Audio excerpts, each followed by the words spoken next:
Ready in the Serengeti? Ed and ready? Ed and ready. Ed and ready. Alright.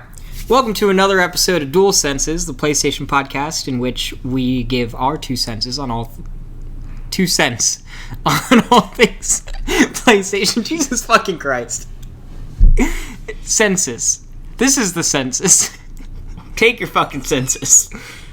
Check your boxes. And you know, let me know about your demographics, because this is the dual census. So there's going to be 2 of them. So you're going to fill one out, and then we're going to send you more letters saying you still need to fill it the fuck out. Yeah, this is your civic duty, though, so you better fucking do it. I'm Stephen Morrow, and I'm joined by... Alex Wolf. So let's get this show on the road. We've got a lot of news. We do. It's a lot more than I thought we would have. We got little bits. We got big bits. We got a fucking ginormous bit. And then a bit that... bits. Yeah, we do have a lot of medium bits. There's one bit that you would think would be ginormous, at least coming from me, but there's another one that is even more ginormous. Lots of bits. All them bits. Big fan of bits. I like bacon bits. Bacon bits, 8 bits, 16 bits. 16-bit. 32 bits. 32 bits. Megabits. You know, back to the 16-bit. I'm not as huge as a fan, so while I like the idea of that bar, and I have fun when I go there. Oh, the bar. There is a bar called the barcade, over and over the Rhine, and it is over and over the Rhine. Huh. Over and over. Is that the way to say that? I don't know. Over and under the Rhine? It's not under the Rhine. It's over in. the Rhine. It's in over the Rhine. In over the Rhine. Fun place. Cool stuff. God, I fucking hate when there's just a bunch of people there, like, just conglomerate. I mean, obviously it's not like that now. So where you can't play any of the fucking games, which is like the biggest appeal, that you can play games for free and drink. Mm-hmm. I mean, you pay for the drinks, but like, and then there's people that just aren't doing that, but they're standing in the way of everything. So it's just like, god damn. I will say, I don't know, are they even still open? I did like Arcade Legacy more. Yeah, they're still open, but I mean, it's probably, you know, with coronavirus and everything, it's probably pretty limited as what you can and can't do. I just like the game selection more at Arcade Legacy. Yeah. Yeah, I know, I get that. But... And the drinks are less expensive. Well, see, I think the hard part for me is, like, I can't compare that fairly because I can never get a chance to play any of the fucking games at 16-bit because everyone's in the goddamn way, not playing the game. Well, so this is my issue, though. A lot of the, especially the pinball machines, they're just broken at 16-bit. Are they? Yeah, and there's nothing worse than spending your hard-earned quarters on a pinball machine that doesn't work. I never touched pinball machines, really, so... I'm a big fan of pinball. I've got some favorites. I really like Funhouse. That one's really good. I like the medieval one with the castle. And, like, the castle, like, breaks. You storm the castle. That one's really cool. I don't play pinball to know what you're talking about. Whatever. The reason why I like Funhouse is because it has an animatronic head. Okay. I think his name is Rudy. And you have to progress the clock of the game to midnight, and then Rudy goes to sleep, but he sleeps with his mouth open, and then you shoot your balls into his mouth. That's how you kill him. Choking on balls. It's a hell of a way to go. It's an interesting game. Pinball's great. So, any user, Steven, what have you been playing? How have things been? I started up Rainbow Moon again on my Vita. It's a game that I keep wanting to platinum, but it's just really long. It's like hundreds of hours. Really? Yeah. I didn't think that game was that long. I mean, I haven't played it, but I would not have thought it was a big one. Shit ton of content, lots of grinding. It's a strategy RPG. Yeah. But it's like a little bit more accessible, so it's not as difficult. It's just, there's grinding involved. So that kind of sucks. Gotcha. But it's nice for, like, if I'm at work and it's slow. Just whip out my Vita, fight some monsters, level up some people. I've been jumping into the DLC for Spider-Man as well. I saw that. I was confused at first. I saw you playing it, and I'm like, he's playing it at home, and I'm like, I'm like, oh, I guess he's doing the DLC finally. Like, huh? Yeah, because I never played the DLC on the original, and my idea is I will play through it on my PS4, then transfer the save, and then get the trophies on PS5. Hey, there you go. So I dabbled a little bit in the DLC as well with Remastered, which I'm glad I waited because it gives me a reason to actually fucking play Remastered on the PS5. So that's good. Yeah, I'm pleasantly surprised by the DLC because it's more involved than I thought it would be. I don't know why I thought it was anything different. But, like, there's actually little self-contained stories, there's cutscenes. Mm-hmm. I thought it was just going to be a bunch of side missions and, like, time trial-y shit. I think a lot of single-player-esque games nowadays, especially when they're narrative-driven and the story kind of wraps up, I feel like a lot of games just kind of tack on, like you said, time trials or, like, side quests that don't really affect anything at all at the end of the day. So I think that was a big reason why the City That Never Sleeps DLC for Spider-Man was so highly praised, was because it does very much expand upon the narrative provided by the first game. It's how I feel like single-player DLC should be handled, where it's not like it is the 0.5 of the game, so it's not quite the sequel, but it bridges that gap. Mm-hmm. So, and it, does have an effect. That's what you'll see. Instead of it just being like, oh, here's more of the game, but you're not missing anything if you don't do it. Where I feel like if you played Spider-Man and you enjoyed it, you should go out of your way and play this DLC, because it is fun. It is well written. It's on par, I think, with the rest of the game. While, sure, it's not as consequential as the events of the first game, it is still a nice bridging point moving forward. Yeah, I was pleasantly surprised. I'm not, like, super, like, engrossed in the story, but I'm more engrossed in it than I thought I would be, just because of the nature of it. Yeah. But the DLC was free. I don't remember how I got the DLC, but I didn't spend money on it. It was our retail training site. Oh yeah, okay. So I got a code. Yeah, a while back. But yeah, so figured I might as well try that. And I've been enjoying it. There you go. But yeah, I've also... Oh, okay. So speaking of Marvel, this is not necessarily PlayStation related, but I've actually been watching WandaVision. And as somebody who doesn't really give a single fuck about Marvel, the Marvel universe or superheroes that much, WandaVision's really good. Yeah, I like it. I like it. I enjoy watching it. I think my only gripe is, like, episodes are half hour long.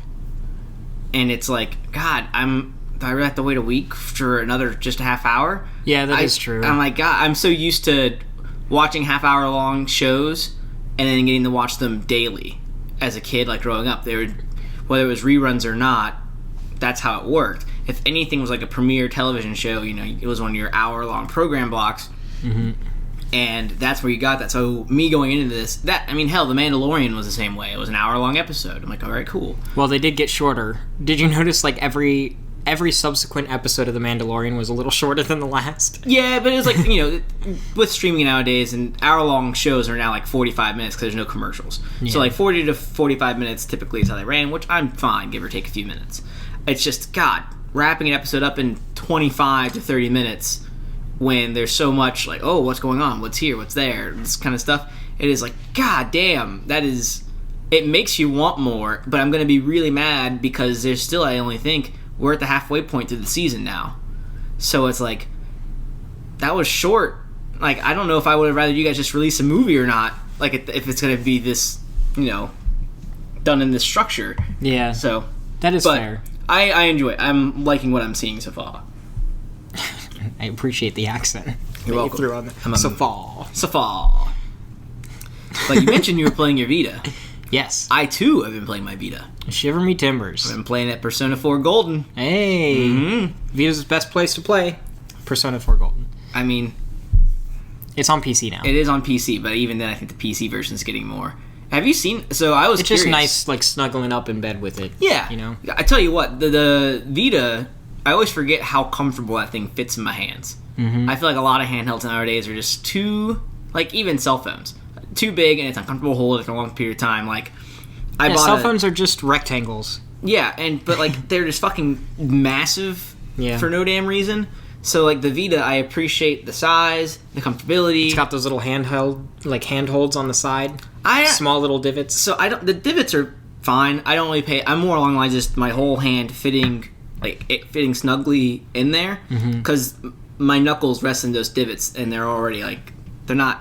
If they are more, I feel like, concave, I'd notice it more. Yeah. Because I can actually wrap my hand around it, but my fingertips and my knuckles just kind of sit on it flat anyway. So, it's cool it's there. I'm sure it helps some people. I just like how it feels. It's, like, kind of, not quite rubbery, but it's, like... I don't know. Yeah, It's got that soft. Yeah, somewhere in feel. between a rubber band and a sex toy, like the way that it feels. It's nice. It's pretty good. Not where I thought you were going with that, but it never is. it is. You're right. But yeah, so I've been playing that, and then I've been watching Rachel play Persona 5 Royal. She's been Persona'd out. I'm fucking love Persona. I will never have enough. And then Strikers is on its way. I don't know if I'll pick it up at launch, but like, it's just, I don't know, man. I did not think I ever would be. Like, so when we worked at GameStop, I watched people go crazy for Persona. And I'm like, oh, it looks interesting, but it's just not a type of game. I feel like I'm not interested. I'm not going to give a shit, this, that, and the other. Having not have played them At all. Yeah, I hadn't touched a single one. And then Persona 5 came out, and I didn't get that at launch, but again, everyone and their goddamn grandma was talking about it. And people loved it. And I'm like, all right, I will eventually give this a shot. Then Rachel and I started dating, and then her cousin was really big into it. And she spoke the world of it. I'm like, God damn it. Like, all right, fine. And then they announced Persona 5 Royal. I'm like, all right, cool. We'll give it a shot. We'll give it a college try and go for it. And I fucking fell in love. I'm like, oh my God, I get it. So when are you going to play the dancing games? I won't. Not a true fan. I watched you play You said them. you can't get enough. But, so, dancing games, though, just aren't my style. I don't care for them. I thought Persona wasn't your style, Alex. But Persona is my style. But then you played it. Yeah, but the thing is, I like that more so for the characters and the story. And the characters are in the dancing game. Yeah, the story is there. Even then, I watched you play the dancing games, and I was not interested. Like, I watched you play Persona 5 dancing before I touched any Persona games. And if I had gone based off of that impression, I would not have given two fucks about Persona. Yeah, that's true. I mean, so I played the dancing game because I'm a fan of rhythm games, but honestly, Persona is one of those series that I kept trying to get into, and I just couldn't.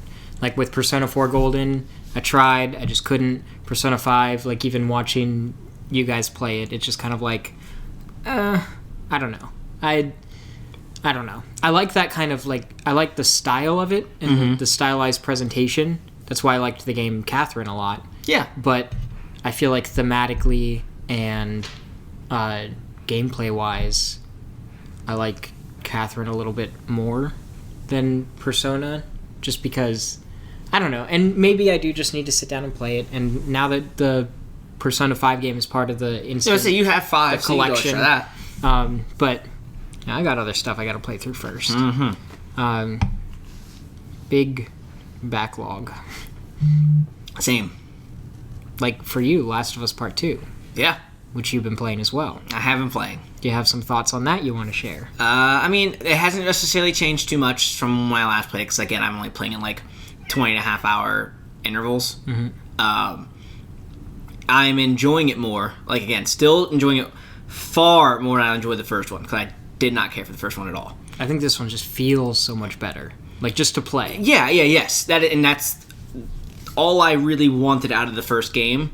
Like, while the story was there, it was fine. It wasn't bad for me. It didn't excel in anything for me by any means. But if you're going to have a story like that, that's how it's going to present to me. I expect to at least have fun playing it, and I did not. So the second one so far, I enjoy playing. I am having fun sneaking around and taking out infected and clickers. So that's a big thing. I feel like if you can get me to enjoy playing stealthily in a game, that's boom, I'm in.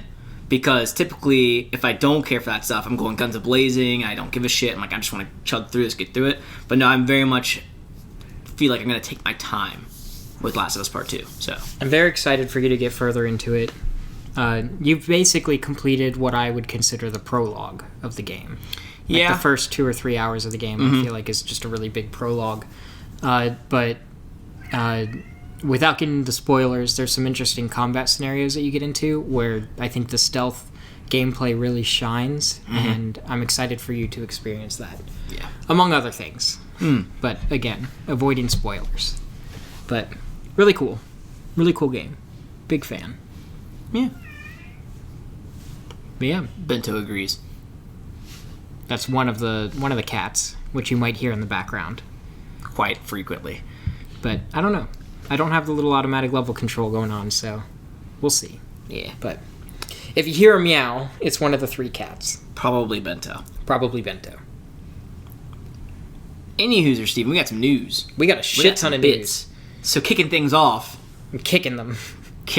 Or axe throwing. Right off the cliff. Axe throwing. God of War receives a PS5 update. So, originally God of War, if you play on the PS4 Pro, you have the ability to favor resolution or performance. Resolution being the checkerboard 4K, or performance, the game runs at a 60, or I think it would not lock, but aim for 60 frames per second. Now on the PS5, you can do both. Hey. Yeah. So, tell you what, I'm kind of bummed, because I would love to go back and play God of War, but I have no reason to. Yeah. Because even, so I platinumed the game, got all the trophies and whatnot, and they released a New Game Plus mode. I'm like, alright, cool. It is one of the only games I can think of that received a New Game Plus update with no new trophies.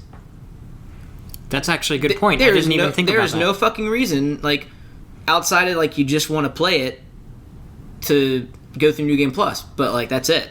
Yeah, and see, so that bums me out. That actually brings up a good point, too, because we live in an age in which sometimes the only reason why people play a thing is trophies. And that's not to say it's the only reason. Yeah. I would still enjoy a game without the trophies. However, I'm only going back to Spider-Man because there's DLC trophies. That's it. If it weren't for that, I wouldn't have even touched the City That Never Sleeps DLC. And same thing with New Game Plus on Ghost of Tsushima. I love that game to death. But I wouldn't dare play it again if it weren't for that one trophy for beating the game on New Game Plus. I think it's just the timing, too. I mean, not necessarily time, but the time consumption it takes. There's a backlog there, so it's if I'm going to play this game... You want something. I want to get something out of it other than saying, oh, I beat it again. That's one of the reasons I was able to play games so much repetitiously as a kid, was because I only had maybe 5 or 6 games at a time I owned, and I would play those games for years on end. But now we just live in a perpetual first world problem, in which we waste our money on video games that we can never fully experience. On top of getting new free games of every damn month. Yeah, it's true. I don't need to go back and play God of War again. I have this Tomb Raider game I need to play. So the main points that we're trying to make is we are all spoiled. Every game should have trophies. And all DLC should also have trophies that are separate from the main list. Yeah, because don't take away my platinum just because I didn't play the damn DLC right away. Yes, this is truth. So any developers out there, also every game should have a platinum. That is also very true. Fucking stop with this 3 gold trophies, you're done, 100% no platinum. No, every game needs a platinum. Stop with the bullshit. Fuckers. Wow. I'm sorry. It's just, there are some great games out there that I would love to platinum. But I can't, because it doesn't exist. See, I'll still play a game, even though it doesn't have platinum. I'll still play it to experience the story. There's nothing bringing me back to do extra things. Yeah. Because of that. So. I mean, that's true. But, there's a lot of, smaller games that are more arcadey experiences. Yeah. That, I don't know. I know it's stupid, but just having that little nudge of trophies, that's why I'm going back to Rainbow Moon. Because there's a platinum there that's been haunting me. So, God damn it. Gotta do it. Anyways, I don't know if we're gonna get through this list. Next up, Final Fantasy XIV. Actually, hold on. I'm sorry. I don't mean to interrupt, but I'm gonna interrupt. Okay. Does the God of War update involve haptic feedback? Or, the adaptive trigger stuff? Because that axe would feel great. It would. I did not see anything. Damn shame. From what I read, I think it's just very much a visual and performance thing. Damn shame. Yeah. But, yes, so Final Fantasy XIV is coming to PlayStation 5. There's an open beta launching on April 13th. PS4 owners can upgrade for free if they own it currently. This is also on top of news that a new expansion, Endwalker, is coming this fall. There is a metric fuck ton of stuff coming to this new DLC. I saw some pretty screenshots, too. Yeah, it looked... Well, I mean, probably cinematic-wise, it's probably nothing you'll actually play. No, there was in-game stuff, too. Cool. Showing... there was, a pumpkin patch. Huh. So that was nice. There was this one image... This is probably cinematic-related, but with, it looked like a planet in the background and somebody standing there. It was cool. So, if you want to check out all the details, be sure to head over to the PlayStation blog for all of the content updates there. I would give Final Fantasy 14 an honest try if I knew I did not have to also pay like a monthly subscription on top of it. Yeah, if it was free to play, I would be all over it. With how much money they get from the expansions, and then how many people have already paid, and then all the cosmetics you can get and all that shit, you'd think they could afford to do that. But no, they're very much going with the old school premium method of honestly, MMOs. That's the thing, though. I feel like they just don't need to. Because they already have an audience there. It's one of the best, if not the best, MMORPG out now. Yeah, so I mean, it's crazy because Elder Scrolls Online, again, massive fan base, they tried that, and they got shat on. Mm-hmm. And they took it away, and... I think the big difference, though, is Elder Scrolls Online launched as a broken mess.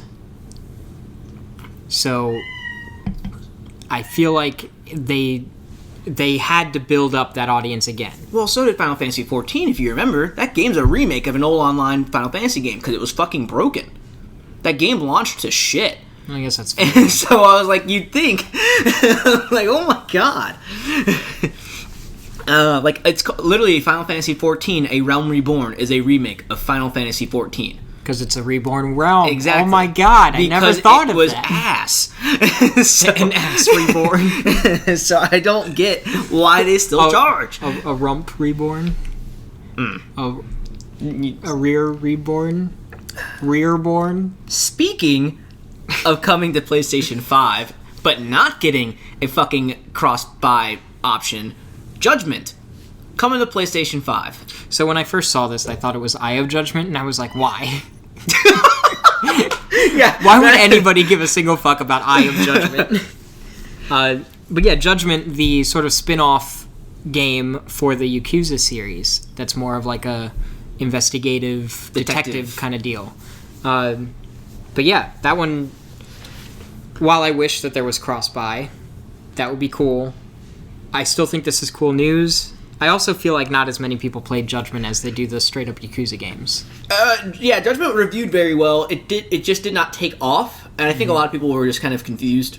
I feel like a lot of people, because it doesn't outwardly state it's a part of the Yakuza. I think like if they called it Yakuza Judgment or Judgment a Yakuza story, it would have done a lot better. But people were, it wasn't, so everyone's like, who, what is, cool, sure. But, yeah. So there's that, but it's just weird. I feel like that studio with Sega, I don't quite get what they're doing, because it's the same thing with Yakuza Like a Dragon. On Xbox, you got the smart delivery thing, but PlayStation, you do get the free upgrade, but there's no cross-save. So your progress starts over. And so I don't get, if Judgment, if the reason for it is because it didn't sell well, okay, yeah, there's no reason to do it because no one bought it much to where it's going to be a huge detriment or anything like that. But it's just weird. And even then, there's no update on the cloud save. So there was no talk of that yet. There's been no answers. But I imagine that we don't know if the save is going to transfer. Right. But I imagine that, honestly, probably not, just given how Yakuza Like a Dragon was handled. Mm-hmm. So that's weird. Yeah, that is weird. Yeah, I don't... But, I mean, more games available on PlayStation 5, that's nice. Yeah. But I do wish that everything that gets an upgraded version would just be cross-buy. Especially if it's just... I mean, this game so far, where they said all it's getting is upgraded visuals and 60 frames per second. I don't think that justifies... The game's retailing for $40. I don't think it justifies spending an extra $40 on a game you may already have on another console just because of that. That's like me going out and buying God of War again for my PlayStation 5 when it's like, I have it. Like, yeah. Still, it is a great game. Yeah, I've heard good things. Honestly, I feel like if there was ever a time for me to get into a Yakuza-style game, it'd be Judgment. Mm-hmm. So this next bit of news is something that I'm excited about. Not necessarily what they say. I'll just say Gran Turismo 7. The creative director, I guess, Kazunori Yamuchi. Yes. Said in an interview that Gran Turismo 7 is going to pull from the past games. So with the new one, players should expect a more traditional experience, pulling aspects from 1 and 4 as well as Gran Turismo Sport. So this is interesting because some people don't really necessarily like the direction that Gran Turismo has gone as of late with Gran Turismo Sport, and then there was controversy around like Gran Turismo Prologue back in the day before Gran Turismo 5 came out, things like that. Mm-hmm. So they've been doing some like experimenting with how they delivered the game and the content and things like that.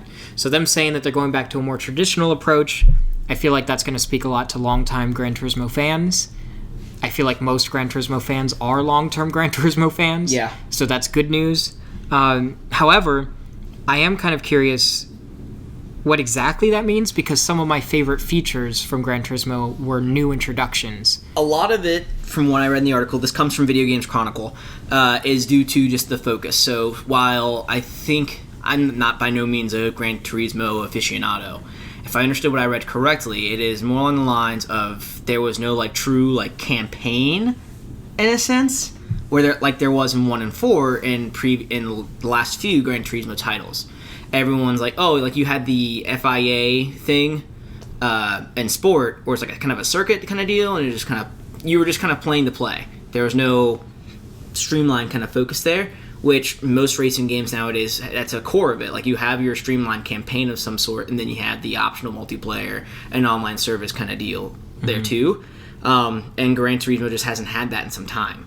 So taking those aspects from 1 and 4, bringing that back, but also keeping the connectivity and aspects of the FIA mode from sport will still be there. So blending the best of what complemented those games individually and putting it in one. So, see, I feel like Gran Turismo Sport had like a shit ton of mini campaigns, basically. Yeah. Or championships, I think is what they called them. Mm-hmm. And pretty much every update, which every month, basically, there's a big update to Gran Turismo Sport, they added new championships and new races to existing championships. That game is just bursting with content, and I honestly wish more people would talk about it, because I think GT Sport is phenomenal. But I can understand how some people would perceive that as more of like an arcade mode, and not as a traditional campaign, just because there's so much of it that it seems like and you're it's just cycling selecting through from on a bunch of regular options. basis. But yeah, I love that game, and I'm excited for Gran Turismo 7, even if I'm not a super big car aficionado or racing fan per se. Mm-hmm. But I just hope that they also keep the whole sort of museum-esque aspect of Gran Turismo 5 and Sport specifically. I never played 6. But yeah, I think a lot of people didn't play 6. It's because it came out like right when PS4 Yes, it was right before. It was the summer the PS4 was announced, and it didn't offer too much different from 5. So. Yeah. But I'm still excited for that game. There you go. Cool. So next up, after that, this is the shit that I get fucking excited about. All right, well, Steven, just take it away then, my friend. I didn't know about this until like literally seconds before recording. And Alex knew about this for multiple days and didn't tell me. 'Cause I thought you were doing your job. I didn't know about this, okay? The job is to go and find news and read it. Oh, well, I mean, you're really good at it. That's... Anyways, it wasn't posted on the PlayStation blog, though. But I guess it's not like a super big... Like, it's not a blog post-worthy thing. No, this was this came from a Famitsu article that was covered by Video Games Chronicle. That's where I got the information from here. But, yeah, anyway, so Tetsuya Mizuguchi. Mitsuguchi. Misoguchi. Oy. I'm awful. Basically, he's the mastermind behind games like Tetris Effect, Rez Infinite, Lumines, some really awesome audio-visual experiences, I like to call them. But he has confirmed that he is working on a next-gen game. It is currently in development. And what did you say was the direct quote? Like, that Tetris, or not Tetris, Rez Infinite was a prologue? The Area X level, which was an update added onto Rez Infinite, will serve as a prologue to this new game. So that's exciting to me. Free-form flying, sparkly space that might also be underwater, pretty sounds, butterflies, space whales. all to be expected. Because it's all connected. It's all connected. Fucking awesome games, though. Like, I'm a big fan. You mentioned that in the article he was talking a lot about like haptic feedback and things like that, immersing people into the audio with 3D audio. His games are always... he focuses on synesthesia? Synthesia? I have to put the word again. I don't have the article up. Basically...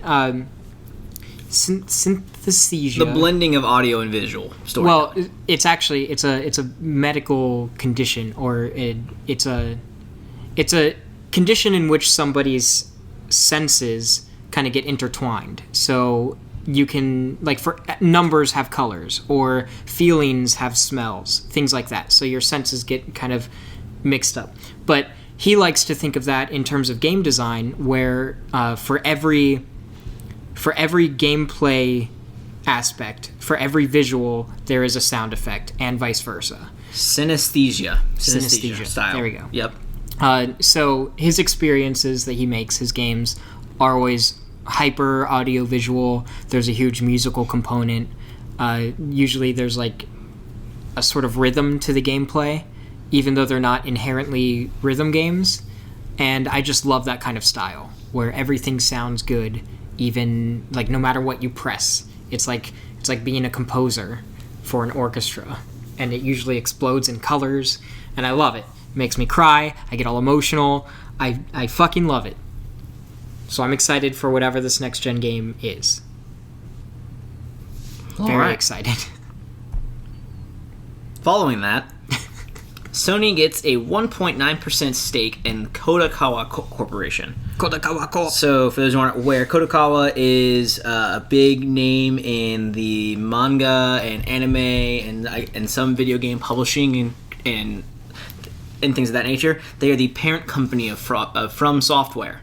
So, developers of Demon's Souls, Dark Souls, and Bloodborne.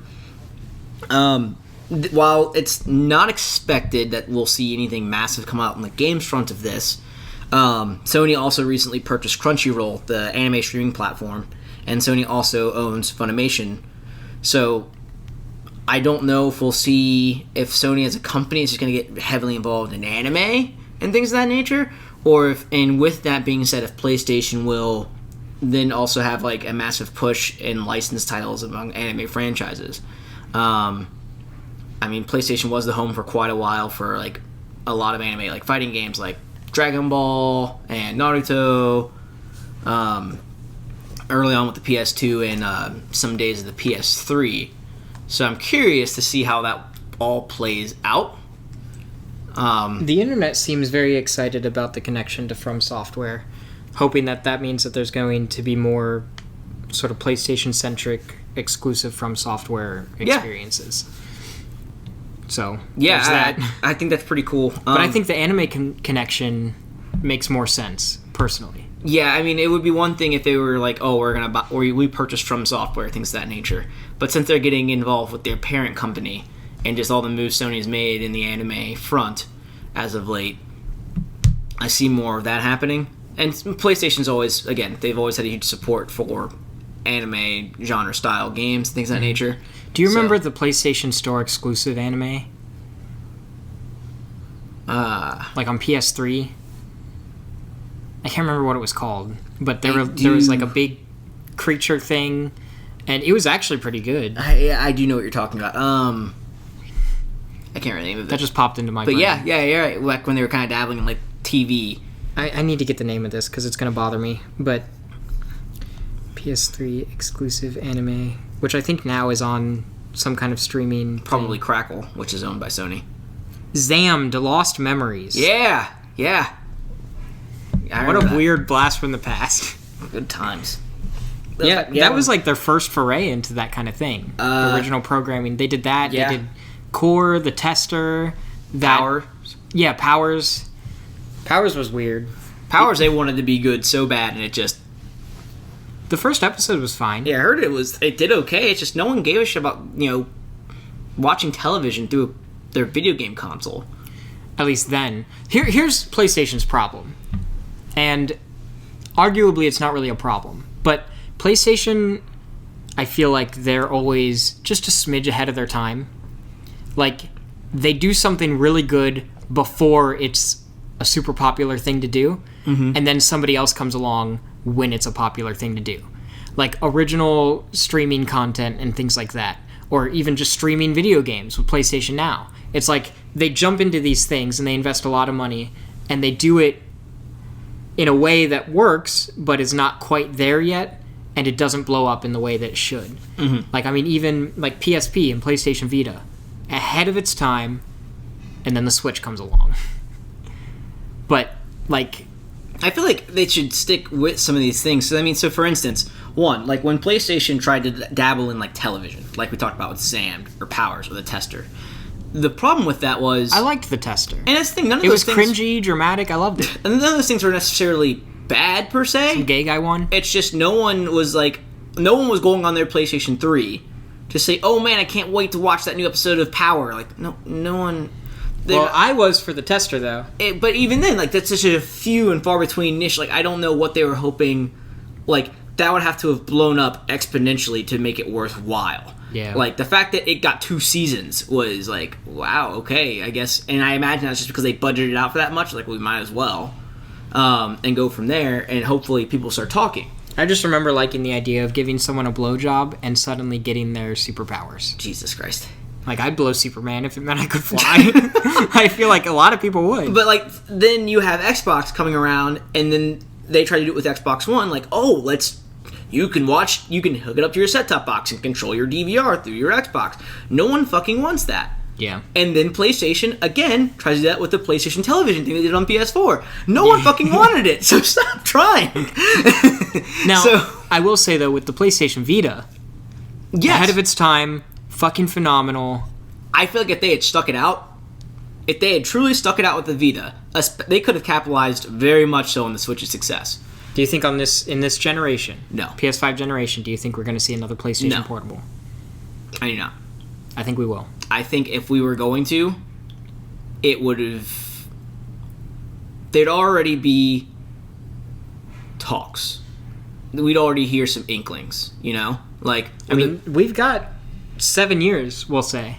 But, so I mean, even in that time frame, so with the PSP, that launched around the PS2, and then slightly before the PS3 launched. Yeah, towards the end of the generation. And then it hung in there, and then they had multiple iterations of the console. And then Vita came along towards the end of PS3. PS3 leading to the PS4. And then it was, you know, for the most part, a lot of people considered it dead probably about 3 years before the PS5. So it did not have the lifespan. That transition of, we're going to launch a new handheld before our core next-gen console to kind of tie into it, did not happen. And because that didn't happen, and I think the way PlayStation is structuring its things now, where they're very much focused on delivering quality first-party titles on the PlayStation 5, and keeping that, they're no longer in this field where they're trying to spread themselves too thin. They very much are like, we've got a thing we do well in, let's fucking capitalize on it and make sure we crush the competition in this one aspect. Then and only then, let's talk about experimenting. And I think because of that, that's why we won't see... I mean, and that, on top of it, VR. VR did very well on PS4, and yet we've still yet to see what VR will look like on PlayStation 5. We will see VR before we see a PlayStation handheld, and I think we're probably a year, 2 years before then. If we get a handheld on the PlayStation 5 midway through, it's not going to go well. See, I think there's going to be another handheld from PlayStation towards the end of the PS5 life cycle. Like, way towards the end. And I think it's going to be phenomenal. And I think it's going to be sort of similar to how the Switch is positioned, where it's like, alright, all PS5 games, take it on the go. I just don't think the reason the Switch can do that so well is because the Switch's games aren't... They're good-looking games. They are not power they don't gobble up a bunch of power. They don't need... Yeah, but we're talking about 7 years of technological advances. True, but... And we're talking about... I mean, the Vita was insanely powerful at the time for the kind of product that it was. Mm-hmm. Like, that predates the Switch. Yeah. And it was taking full-on PS3 quality games. But let's talk about the go. games that really shined on the Vita, though. None of them were any of those... I mean, yeah, sure, the early launch titles, you had games like Uncharted Golden Abyss, Killzone, Mercenaries. So when you look at the games on the Vita library that stand out, they aren't these massive, big budget things. They were the smaller titles that did not take a bunch. It like was Persona 4 Golden, a small title. Which was a PS2 game that came out in 2008. I know, I'm just saying. But that's the thing. So it could be lengthy, but again, it wasn't a power-consuming game. Mm-hmm. Whereas you're not, on the Switch, you're not looking at that. And I think PlayStation, I think for a consumer group, while, yeah, the idea of that, taking these console-quality titles and putting them on the go is cool, people aren't looking for that when they're taking something on the go. They're looking for something they can have fun with, have a good time, but they know they can put it down and once they get to where they're going to be and come back to it and not feel like, oh man, no one's playing, no one's taking Uncharted and playing it in small spurts, you know what I mean? Everyone's taking that and they're playing those games of that nature and that quality in long drives, which is just not the audience typically you would say while people do this with handheld consoles, it's not the audience you're aiming for with handheld consoles. See, honestly, I feel like the more narrative structure of games that PlayStation is known for is more suited for smaller play sessions. Because, like, you can take a chapter of a game that averages, like, 30 minutes, and then that's good. Like, that's fine. Mm-hmm. You know, when you play Last of Us Part 2, you're playing, you said yourself, for, like, 20 to 30 minutes at a time. Which is not ideal, though, for the everyday gamer. Most of these people are like, I want to sit down and I just... Like, me personally, I'd rather spend an entire day playing this one game and binging it, as opposed to how I'm doing it now where I'm playing 20 to 30 minutes. I'm playing 20 to 30 minutes right now in this game because, one, I'm not super like, oh man, The Last of Us. Two, my day-to-day things, I'm like, I'm watching Rachel play Persona. I'm playing Persona on my Vita, and I have more interest in that. And even then, a big thing, like, I've been playing Persona 4 Golden for months, and that's because I'm on a handheld thing, and I have to stop, come back, I'm like, oh shit, what was I doing? Oh, I don't want to deal with that right now. Whereas I guarantee you, if I was playing on a console, I'd be like, oh, I'm fine. It's just, while you're right, I totally get what you're saying, that's not what people are doing, though. People are playing these games in long play sessions, and they're not going to want to do that with a handheld thing where they're like, I want to play it on my damn TV. Especially if I know that game has 4K res and all this stuff. I want to play it on that, not on this. Now, with that being said, though, tell that to the people who sunk, like, 5 hours at a time into Animal Crossing on their Switch. Portable, while snuggled up on the couch. But that's the thing, and that's a game, again, that you can do that with. With Animal Crossing, you can turn it on for a little bit, play it, and like, oh, I gotta do this thing, stop, and then come back to it. So you're not wrong. But people are still spending long play sessions. It's true. And, I mean, even with, like, clicky games on my phone, I'm still spending long play sessions when the game allows. Some games just don't allow it. But still, I think we could go back and forth on this argument on how a PlayStation handheld could be handled, but I think it would be interesting to see a modern take on a PlayStation handheld, especially when the PSP and the PS5 were so ahead of their time. PSP and PlayStation Vita. Sorry. Yeah. But yeah, I would be very interested to see how that is, because I feel like PlayStation has always been sort of on the cutting edge of technology when it comes to consoles and handheld consoles. I think that... So I'm just curious how they would approach that design-wise. Yeah, I agree with you that they're always ahead of their time on it, but I always feel someone comes along and it's not that like someone capitalizes on PlayStation's success. Those people just do it better. I think better is a matter... It's subjective. Well... To an extent, yeah. But yeah, I mean, looking at sales and things like that, yes. However, I consider Sony to be sort of like the Apple of video game companies when it comes to how they design their products. Mm-hmm. And I'm just really excited to see I don't know what about they would that. do next. Apple, while yeah, their products are expensive, more people own an iPhone than they do any other cell phone on the planet. Nintendo makes cheaper consoles, and I guarantee you'll find more of a 3DSs in most households than you would a Vita.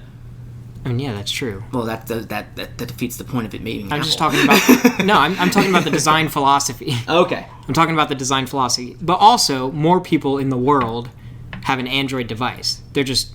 Because that's a operating system that works on multiple different devices, it's not one phone. But more people in the world have an Android device because it is less expensive. So, that's kind of the same I'm curious, thing. because I feel like Apple definitely has the market share on smartphones more than anyone else out there. Because I feel like... I think, on an individual SKU, probably. But there are so many devices that can run Android operating system. Well, or are we talking about... Androids are just more affordable. Well, are we talking about phones, or are we talking about what Android's on? Because you're right, because then at that point we're bringing in tablets, we're bringing in Chromebooks, we're bringing in phones. If we're talking about Android we're talking about Google products, we're talking about televisions. Android's on a shit ton of stuff. So are we talking about phones? I'm talking about phones, okay. But also, more people have an Android phone than they do an Apple phone, I think, in the world, just because of how inexpensive it is. It's accessible. Accessibility is the number one thing. That's true. But anyways, I just think it would be interesting to see a modern PlayStation handheld system. I would love to see that technology. It is a pipe dream, but maybe we'll see one during this generation. Maybe. I don't buy it. But, any hooser. Moving right along. Prince of Persia... This fucking game gets fucking delayed indefinitely. When this game was announced, Prince of Persia Remastered, people were like, oh, that's amazing, Prince of Persia Remastered, we love that. Stoked. And then they saw the teaser trailer. Yeah, so I feel like the teaser for that game, so when I saw it, I wasn't like, oh, this looks terrible. That's not what came to mind. I was more confused. I'm like, did they just change the look in general? Because at the time, on the PS2, the game was praised for its visuals because it had detail. It had a level of detail that you did not see in games that time. Yeah, and it had amazing animation quality. It was so fluid. Yeah. And then this one had looked like a Fortnite. Everything was it looked cartoonish. There was no detail on the character models whatsoever. It was just I would argue that when it comes to artistic direction, it looked inferior to the original. It just changed. And it was Let's not mince words. It looked like fucking hot garbage. This was a steaming pile of shit, in my opinion. Yeah, well you're not mincing words then. That's what I was like, this looks different. This is not what I was expecting out of a remake, especially with a game where the next two installments were extremely fucking gritty. Yeah. I'm like, So the fact that this was delayed indefinitely, that says to me that they saw people's response, and they're like, okay, we need to either do this right or not do it at all. Oh, yeah. And I'm hoping that they do it right, because this is coming off of Final Fantasy VII Remake. All of these different HD remasters and things like that, where these games are getting a new breath of life. With Crash and Spyro, Final Fantasy VII. Resident Evil, Jesus, yeah. And then for Prince of Persia to come out and be this half-assed thing. And I'm sure a lot of people spent a lot of time and worked hard on this thing. But I think that creative direction or that vision was just not necessarily there. It was missing the mark. And especially when we are inevitably going to compare it to other types of remasters and things that have come out. So I'm hoping that this means that they're going to give it the full treatment that Prince of Persia deserves. Yeah, I think that's very much, like you said, with the full treatment. Ubisoft have been working on Immortals, Phoenix Rising, Watch Dogs Legion, and Assassin's Creed Valhalla, all while this Prince of Persia game was being developed. I just feel like they spread themselves thin with what was going on, so it just did not get the attention. Oh yeah, it looks fine, and it probably looked fine for in their eyes, oh, this looks pretty good from how much time, comparatively speaking, how much time they probably put into it. Mm-hmm. And when you're again, when you're the consumer and you want to play these games, you're like, what? You say that this is supposed to be this, but it's just not what we want. We'd rather this be the one focus you have, and you do it. Didn't all of those games that you mentioned get delayed? Watch Dogs, Assassin's Creed, Immortals? They did, but they then all launched damn near at the same time. Yeah, but I feel like Prince of Persia had to have been in the works that entire time that those games also got pushed. Well, that's what I'm saying. So those games, they were trying to develop 4 games at once. Yeah, which Ubisoft has done. But Prince of Persia was not the focus. Now, at the same time, I don't know who was developing, because Ubisoft also has like 3 different development teams. Mm-hmm. So, and while they've put out games at the same time, we've seen in the past so far an Assassin's Creed and a Watch Dogs game launch relatively close to each other. But that's typically it. If we got anything else, it was like Rayman or Child of Light, which was developed by Ubi Art, a studio totally separate from those 2 studios developing Watch Dogs. I want more of those So it was, when things of that nature, it's like, oh, okay, yeah, of course everyone could pay their full attention. But I don't think that was happening. I think there was one of those 3 development studios was also working on Prince of Persia, and they just did not put the time forth to it because they were trying to make sure Valhalla or Watch Dogs was going to launch when it's supposed to be, especially after it got delayed. Mm-hmm. Well, I hope that this disappears for a little while, and I hope that when it comes back, it looks how people would like a modern Prince of Persia to look, or I hope it doesn't come back at all. Personally, I think one way or another, I don't think this game will ever get scrapped. I don't think it will, just because if it does, it'll come back in like another year or 2. It'll still be a Prince of Persia Sands of Time remake. How it looks, it's just because so many people have been asking for it, and it is a cash cow. It is a golden goose egg for Ubisoft if they do this right. So, but if they do it wrong, it's going to kill the Prince of Persia franchise. Well, I don't know about that either. I think it would. I think it would kill it, as in it would still be a long time before we saw another one. But people said the same thing about that Prince of Persia game we got with in 2008 or 2009. That a lot of people argued that killed the franchise. And then we got Forgotten Sands, which was the game that came out around the same time the movie did. Mm-hmm. A lot of people said that killed it. And here we are still getting a fucking remake.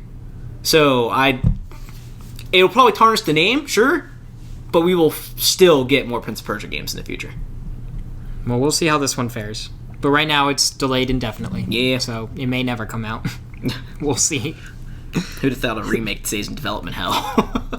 I mean, it looked bad. I remember watching the trailer and I was just like, ugh. Like, I was waiting for them to do that screen swipe where they're like, yeah, and now it looks like this. But no. Well, I think they did. And it just still was like, oh. It was like, it's not that different. It was rough. All right. So this next bit of news got me excited. Silent Hill composer Akira Yamaoka? I'm really bad at pronouncing Akira Yamaoka. I know Akira, but anyways. The composer for Silent Hill mentioned that they're working on a new project. And that would be exciting in general. However, in an interview, they specifically said, "This is the one you're hoping to hear about." And they mentioned that the game is expected to be announced sometime during the summer this year. Now, apparently this interview, you said it was removed? Yeah, according to what I saw, I think I saw this on Video Games Chronicle as well, that this interview was pulled from whoever was hosting it. I can't remember who did it. So this sneaky motherfucker comes out of nowhere and is like, hey, I'm composing music for a new project, and it's the one you're hoping to hear. It's going to be announced later this summer. And then it gets fucking removed. If I had a nickel for every time that a potentially Silent Hill related thing were teased and then removed, PT, I would have 2 nickels. Probably more. But still, this better be fucking Silent Hill. Yes, okay, so here it is. From Video Games Chronicle, Yamaoka made the comments in an interview with YouTube channel AI Hub. The video in question has now been pulled from the channel, but not before the composer's comments were transcribed by multiple publications, including PSU and Silicon Era. It's not clear why the video was pulled. Probably because of the summer release thing. Yeah, I guarantee you he just said too much. And they're like, well, hold on, no, can't have that. Well, because, I mean, it's not unprecedented for something to have, like, a vague release window and then be removed to be altered because the release window is different or, you know, it's not set in stone. Yeah. So that's probably why it was pulled. I would bet on that at least. Yeah. But still, the fact that they said, this is the one you're hoping to hear about. It's the composer for Silent Hill. That's honestly what they're known for. Anytime that they're involved in a project, it's literally, oh, this is the composer for Silent Hill. Like, that's their shining thing. This better be Silent Hill. It better be. So help me God. Yeah, I mean, the last time we saw Silent Hill in any capacity was the Dead by Daylight add-on. Which pissed people off because it wasn't a new Silent Hill. Yeah, what I'm reading on this is there's according to a noted insider, a new Silent Hill game is 100% in development and likely to be announced soon. And then a Konami representative recently labeled separate claims that it was planning to reboot the Silent Hill franchise in a partnership with PlayStation as untrue. And then last summer, Konami launched an official Silent Hill Twitter account to promote the Silent Hill crossover with Behavior Interactive's Dead by Daylight, further fueling speculation. So I don't think Silent Hill is dead by any means. I'm curious to see what direction they go with it, because the last time we heard there was going to be a new Silent Hill game was PT, and that destroyed, but then jettisoned a man's career. Yeah. Or I guess amplified a man's career. Made him more of a household name than he already was. Yeah. So got him a new studio. Yeah, I don't know. I mean, I think I don't understand the hype behind Silent Hill, honestly. I get, like, it has a legacy, and the first few games, are notable PlayStation games, by all means. But then everything after that, I don't think that anyone's ever really said a good thing, critically at least. I don't know how it did commercially afterwards. I mean, it got 2 movies, which, again, didn't do too well commercially or critically. I think the first movie actually the first one, right. I think that the first one turned a profit. The second one was garbage, but the first one was actually it's a good movie. It was alright. It's watchable. I wouldn't say, like, oh man, that was a great, fantastic film. It was just like, good. It's there. It was just it was a fun little watch. But I think the reason why Silent Hill means so much to people is because when it was first introduced, it took horror in the video game space in a new direction. Yes. Where Resident Evil was more of an action horror game, even in the beginning, and kind of went down a lot of, like, kind of campy... It didn't do anything... kind of campy route. It took the zombie genre and put it in video games and did it well. And Resident Evil is still great, and it's still... a masterpiece by those standards. But Silent Hill did things to innovate the genre forward, I think. Where Silent Hill, as a horror experience, stands up like as a milestone for the genre, for the horror genre. I think even outside of video games, because it has such a sense of world and character, and they were doing things that seem so trite now, but they had, like, cinematic camera angles, dynamic cameras that Resident Evil just didn't have. You would go into a room, it would be a still camera, and that's it. That was the entire game. But Silent Hill did things where, like, the camera would tilt and follow a character down a corridor. It would give you the sense of you being watched. They used technical limitations to their advantage with the whole fog thing. The atmosphere and the character design was genuinely disturbing. And Silent Hill was tackling mature themes that video games just did not touch at the time, especially with Silent Hill 2. And that is, I think, important to the video game industry, and it left a mark on the people who played that game, so much so that we want more of it. And, let alone, this was one of the first times, I think, that a soundtrack for a game was sort of universally praised as, like, one of the crowning things for the game.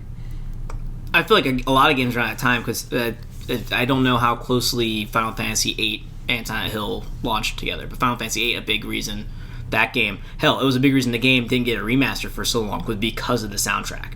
But, I mean, like I said, I totally understand why Silent Hill has a legacy in what it's done, but since then, like, it's just...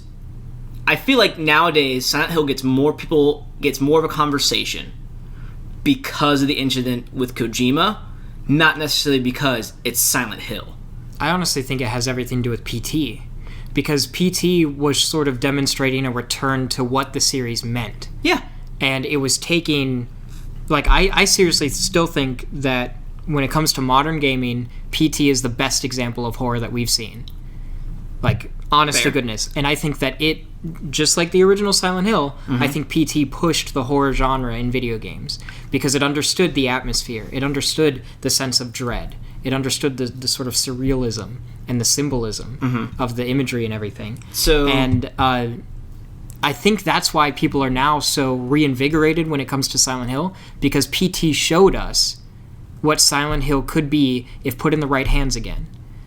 Because Silent Hill has been mishandled. No, it has been probably most of its existence at this point, honestly. I honestly think the most recent Silent Hill game that understood, I would say, was Silent Hill Origins. That was the PSP title. Was Origins a remake of one, or was it a new iteration? Its own standalone title. Okay. It was phenomenal. So, but now the question to that, for me, to you is, again, we went back to PT. Is Silent Hill in the conversation, PT or not? Because at the end of the day, PT is a Silent Hill game in a way. I mean, it was. Is it because of Hideo Kojima? Again, like, why is the conversation that Silent Hill keeps popping up? People are excited about Silent Hill. Is it because people want to see how it's handled because of what Kojima did with PT? Or is it because Silent Hill is Silent Hill? I think it's a combination. Okay. Because PT was definitely taking notes from the original Silent Hill. For sure. Or from Silent Hill as a series. And kind of like, okay, well, what are the core pillars of what Silent Hill means? And what does that mean in a modern gaming context? I think that Kojima did a phenomenal job in realizing that with help from Guillermo del Toro. Yeah. And I still think Silent Hill could be great without Kojima and without Guillermo. I don't think that you necessarily need them. You just need people to understand what Silent Hill is without kind of going into, I guess the wrong direction or whatever the fuck that means. But I think people got excited from PT because it was good.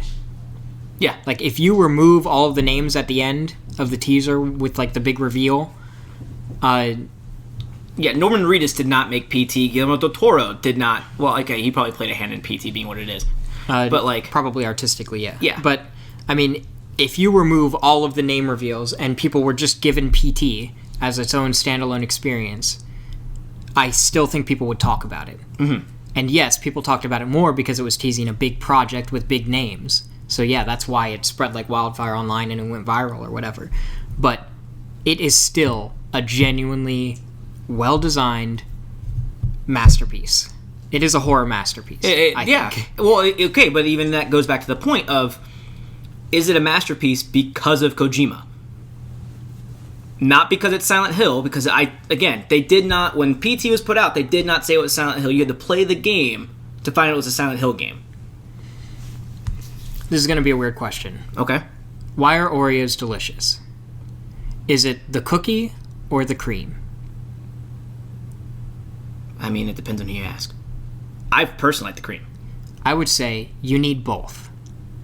And PT was amazing because it was the merging of a director who understood how to create a thing and a franchise that had pillars there that could inform an awesome thing. Now that we have that example, I think somebody else who gets it can still do it. I don't think Kojima is the only mastermind in game development. By no means. I don't think Silent Hill is the only amazing horror franchise in the video game industry.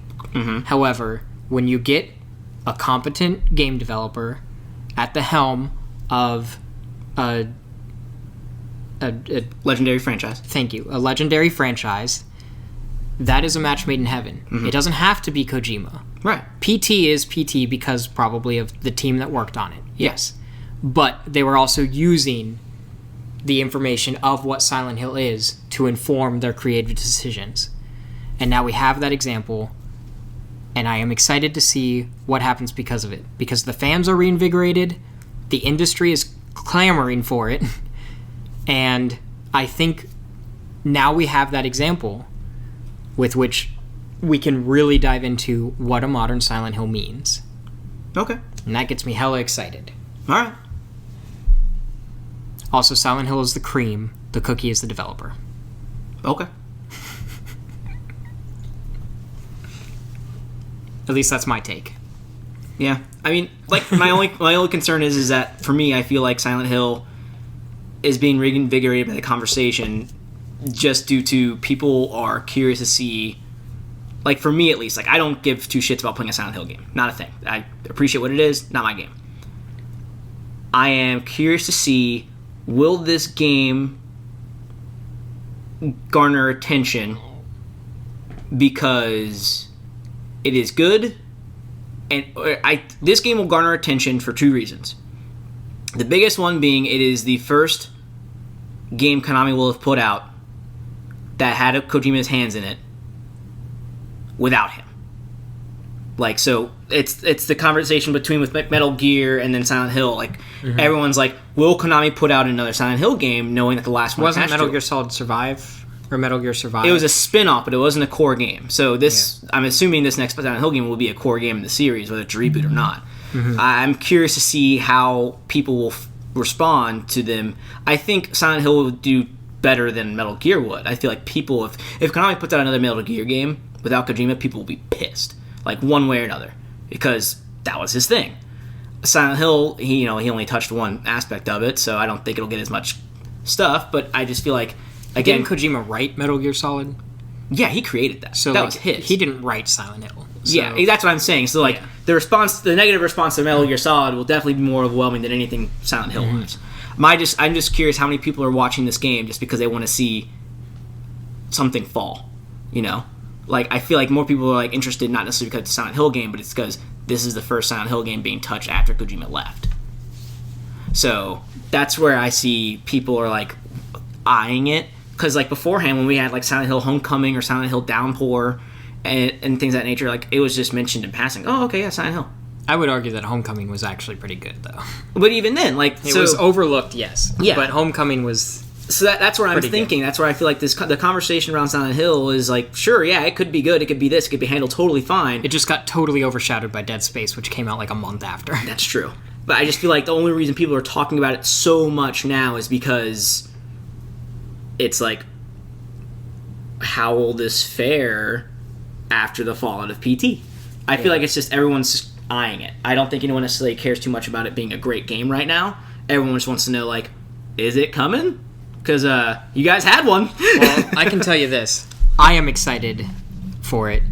I am very hopeful that it's going to be a great game. I think this is Konami's last shot at keeping Silent Hill relevant.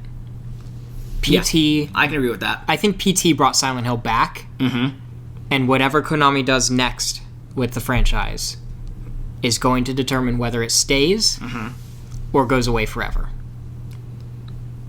I can agree with that. Yeah, I agree with that. And I guess we'll have to wait and see. Last thing up, PlayStation sold 4.5 million PlayStation 5s as of December 31st, 2020. No word on how many of those are actually in the hands of consumers. Yeah. Well, I mean, it's probably in the hand of consumers. Just, they probably just one consumer with a garage full of thousands, or how many of those consumers actually paid for it from PlayStation. Yeah. God. So the console was sold at a loss, which good for them. That was the right move. Isn't that what they did with the PS4 and the PS3? That's what they did with the PS3 later. The problem with the PS3, and this is what the conversation was with PlayStation 5, everyone was so concerned with the price. Everyone thought the PS5 was going to start off at $600 because they thought PlayStation was going to... They did it with the PS4. They sold it at a loss. The PS3, when it launched, was sold for $600, and that was because they were trying to make a profit off of the console sales. And it killed them because of it. And everyone thought they were going to try it again with the PlayStation 5. Like, all right, they're going to try to go again for it. They're going to try and make a profit off the console sales. And I remember I was a huge speaker on this. I'm like, they can't. They cannot If they sell it trying to get at a profit, they will fuck themselves again, and no one's going to buy this thing because it'll be too expensive to get in consumers' hands. Yeah, I mean, because all of the money that any console developer or console manufacturer makes is not on the console, it's on the software that they sell. Exactly. Or the add-ons. Or accessories or whatever. So exactly. Yeah. And that's exactly what happened here. They sold the console at a loss, but made its money back in games and services. And there's more breakdown in the numbers. You can read this. I believe I pulled this from... this might have been actually Video Games Chronicle again. But they killed their numbers when it came to games and software. PlayStation Plus subscribers increased 22%. Spider-Man Miles Morales sold through 4.1 million units last year. So that's including both PS4 and PS5. But hot damn. Yeah. For a game that was at that launched at a standard price of $40, or no, $50, and launched on 2 consoles, and is maybe only like it's a small little portion. Like, that's insane. I think that just shows what happens when you slap Spider-Man on something. People fucking love Spider-Man. That's so to that argument, the Spider-Man games were not doing so hot for quite a while. Shattered Dimensions was probably the last one that did pretty well before the Marvel game, or the PlayStation exclusive. I'd be curious to see the sales figures, though, because whether or not they were commercially or critically successful, I still think, like, I mean, working at GameStop, a shit ton of people were buying Spider-Man games, just on the name alone. But a big thing for that, though, so Shattered Dimensions was the last critical success for a Spider-Man game before Marvel Spider-Man on the PlayStation. Mm-hmm. They then had the follow-up Edge of Time, which... Still, it sold. It did not sell very well, but the concept for it was really cool. It also did not do well critically.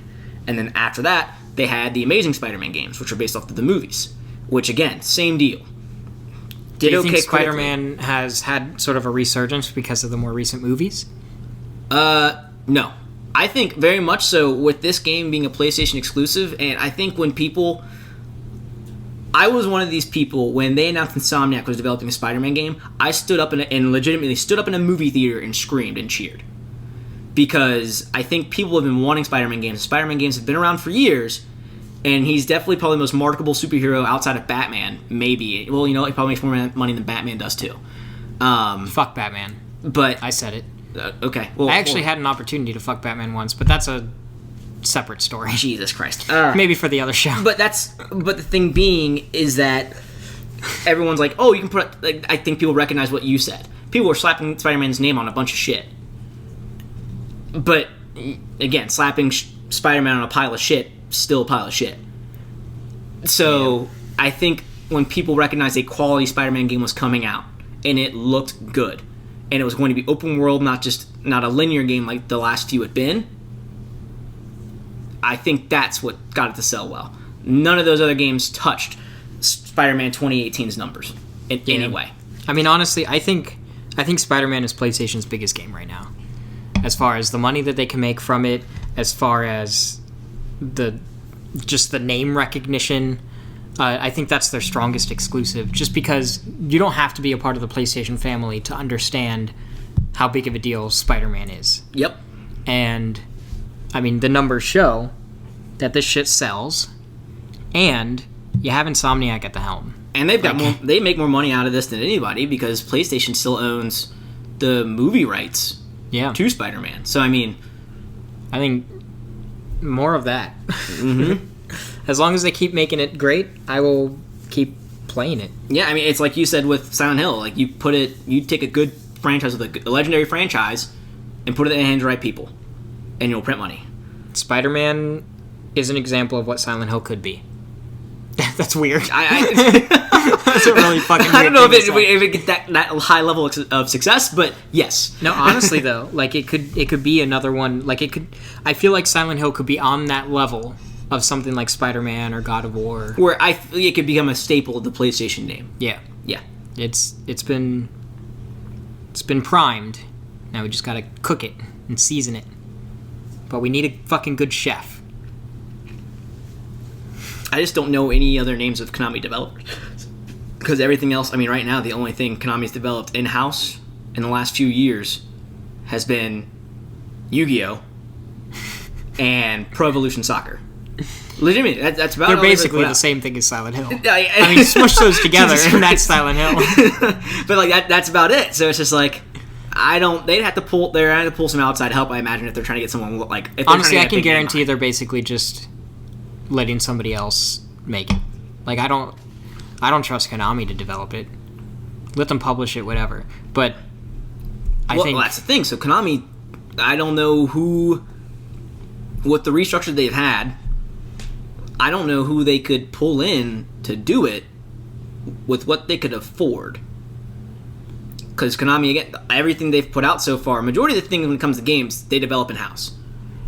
I mean, we saw, that's Konami's MO for a while. That's what they did with Metal Gear for the longest time. Mm-hmm. All those are developed in-house. So, I don't know who they could pull. I guess we'll find out.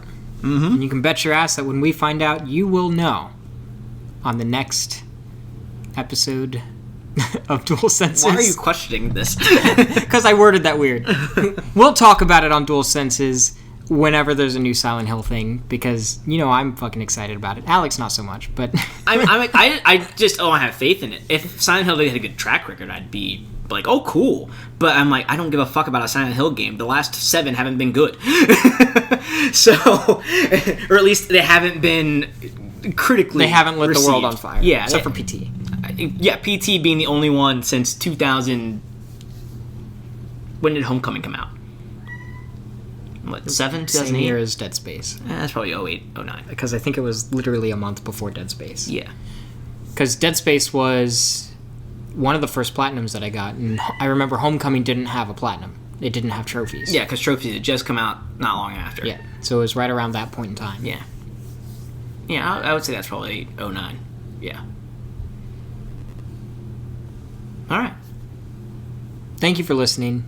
If you enjoy the show, please share it with a friend. Share it with another PlayStation fan or somebody who enjoys weird conversations and allusions to sexual encounters with Batman. But mostly if they're a PlayStation fan. Probably share Steven's other show, if that's... Share all the shows, please. And if you love us and want to support us, then consider going to mtfproductions.com/donate. You can financially support the show, help us afford fancy microphones, I guess. Maybe some ramen noodles. Ramen noodles are good. Sudden craving. I want pasta. And we got noodles here. We got like 6 different types of pad thai. That's real. There's about a whole set shelf in our freezer right now. It's just frozen pad thai. Alright, so I know what I'm doing now. Okay. Immediately after recording this. Okay, bye. See you later, love, love, love.